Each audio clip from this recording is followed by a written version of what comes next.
لتاريخ كمت لتاريخ كمت يا أختي يا مسيرة الإمام لتاريخ كمت أياياتشو الله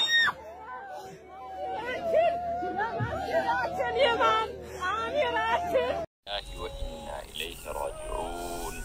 بعد إسحابا كتما بعد إسكتما كفلا كتما ورد أسرارات باس كوادي سفر يبدر مسجد إمامنا خاطئ عنده بمسجد يتلأيو كتابو بمقرات يميتاوقود شاه عبدو ياسين إشاء صلاة سجدو ودا بيتاجو سيملسو لغزيو مناتاجو والتاوق سوج بتتكو ستيد ودا آخرا مهداجو تاوقوان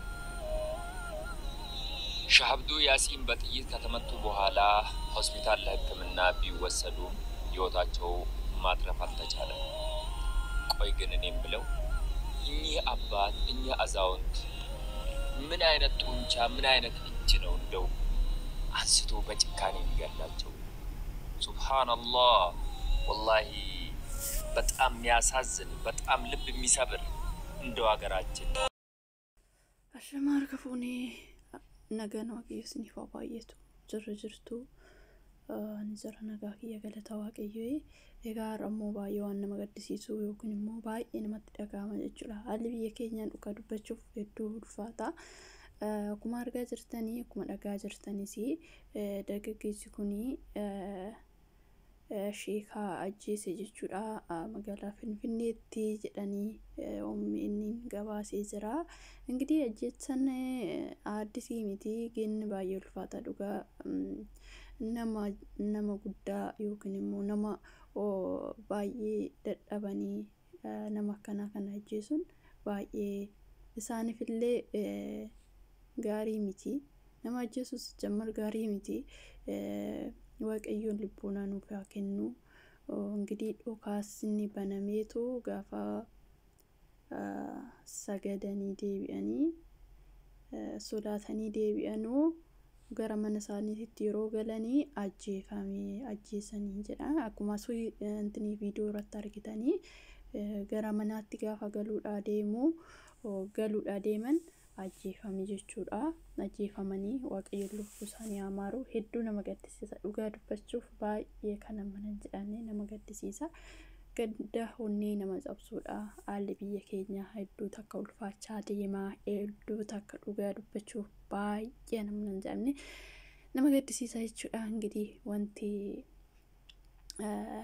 wanti guddaan kadhannaadha እንግዲህ waaqayyoon lubbuunaa nuuf haa kennu yaa nama jabaan nama karaa jiru akkanatti xiyyiidhaan rukutanii karaatti hambisaniitti dhiisanii እንግዲህ baay'ee nama gaddisiisa dhugaa dubbachuuf biyya keenya keessatti yaa'u seerri hin jiru odoo mangistiin jiraata ta'ee osoo nageenyi biyya keenya keessa ni jiraata ta'ee namni dhumaa hin jiru namoota hedduudha kan dhumaa jiru kana caalattis immoo akkanuma immoo waan badeen seerri amma ba'aa jiru kun እንግዲህ dhugaa yoo ta'e haalli namoonni paaspoortii hin qabne yookiin immoo namoonni paaspoortii hin qabne yookiin immoo iqaamaa hin qabne Itoophiyaa keessatti hin ba'aa jechaatii jiru odoo akkas ta'e gaariidha hundaa'uumi waan badeen akkanumaan biyya keessatti jecha namoota nagaa uummata miskiina fixaa jirti እንግዲህ akkasii waaqayyo hunduma keenyaaf lubbuunaa nuuf haa kennu baay'ee ulfaataa haalli jireenyaa dhugaa dubbachuuf baay'ee tokko ulfaata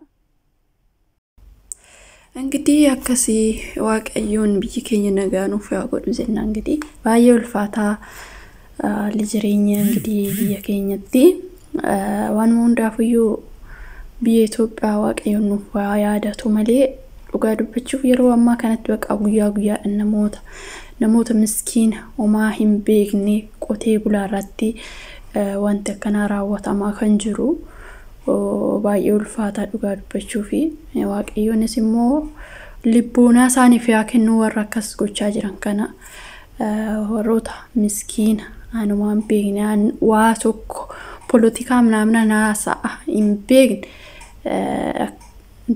intini irratti gaggeessaa jiru jechuudha. Kanaafiyyuu waaqayyonis biyya keenya nuuf yaadatu isinillee kadhannaa keessaniin biyya keenya yaadadhaadha. Baay'ee ulfaataa haalli jiru. Waan hundaafiyyuu egaa kan du'es lubbuu isaanii nuuf hamaaru jenna. Kan jirus immoo waaqayyoon isaaniif hammatu isaanaa eegu. Biyya keenya keessatti dhugaa baay'ee wanti jedhan nama dhabsiisa, wanti dubbatan nama dhabsiisa.